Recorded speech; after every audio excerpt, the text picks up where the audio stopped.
आज 20 जून 2 दिन से लगातार किसानी के मोर्चे पर किसान के लिए सरकार ताल ठोक रही है कि हम खुशखबरी पर खुशखबरी दे रहे हैं। 18 जून को प्रधानमंत्री मोदी ने किसान सम्मान निधि जो होती है उसकी 17वीं किश्त जारी की और 10 करोड़ किसानों के खाते में 2-2 हजार रुपए गए, तो 20,000 करोड़ रुपए सरकार ने खर्च किए और यह दिखाने की कोशिश भी की है। और यह तो सिलसिला 5 साल से ज्यादा से चल रहा है किसान सम्मान निधि का, कि हम किसानों के प्रति कितने संवेदनशील हैं।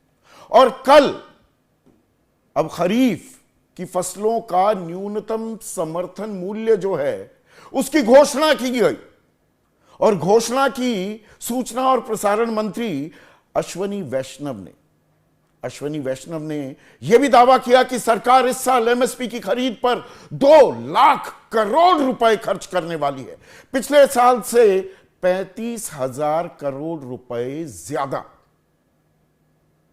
अब ऐसे में तो लगेगा कि भाई किसान की तो बल्ले बल्ले हो रही है, लेकिन वो अंग्रेजी में एक कहावत है ना, devil lies in the detail. हमें डिटेल में भी जाने की जरूरत है, लेकिन उससे पहले आज की तारीख में देश में किसानों की हालत क्या है यह भी समझना जरूरी है।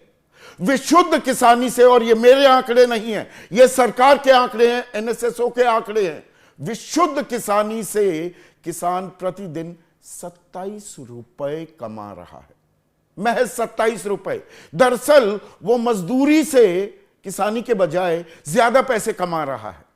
तो किसान क्या मजबूरी में मजदूर बनता जा रहा है? यह अपने आप में एक बड़ा सवाल है। हमारे पास 2017-18 के आंकड़े हैं।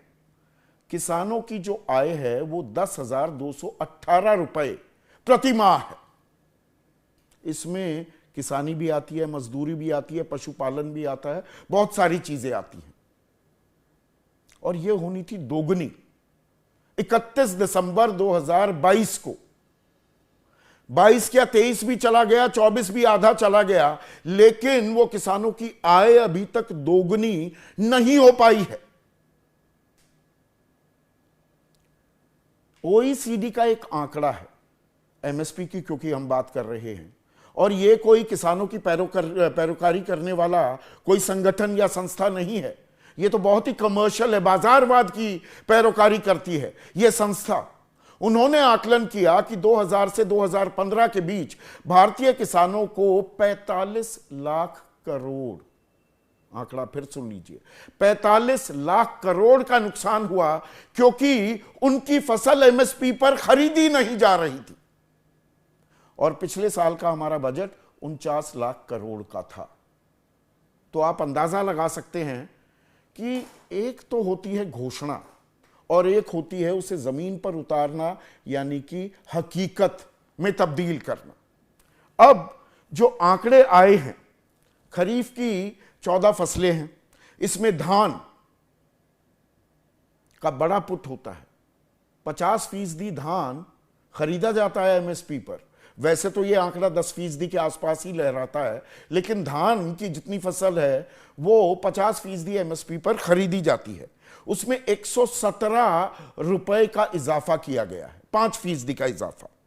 ज्वार 191 रुपए, और ज्वार का जो आंकड़ा है यह है 6% का इजाफा। बाजरे 125 रुपए बढ़ गया है, 2,500 का अब 2,625 रुपए। रागी में 444 रुपए की बढ़ोतरी की गई है। मक्का में 135 रुपए, अरहर में 550 रुपए, मूंगफली में 406 रुपए, 520 रुपए, ये प्रति क्विंटल के दाम बता रहा हूं। सूरजमुखी, राम तिल में तो 983 रुपए का इजाफा। तो ऐसे लगेगा किसान की तो बम बम हो गई है। और सरकार यह भी दावा कर रही है, अश्विनी वैष्णव ने यह कहा कि जितनी लागत है किसान की उस पर 50% से ज्यादा बढ़ाकर हम दे रहे हैं ज्यादातर फसलों पर। 50% तो है ही, कुछ फसलों पर 70% तक का भी हम बढ़ाकर आपको न्यूनतम समर्थन मूल्य दे रहे हैं।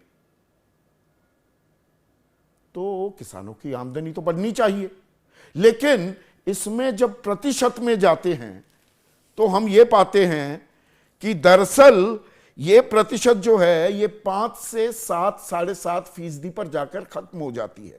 और उसमें नाइजर सीड जो है, जो राम तिल भी कह दीजिए, कलौंजी कह दीजिए, काला तिल कह दीजिए, वहां पर 13.25% का इजाफा है।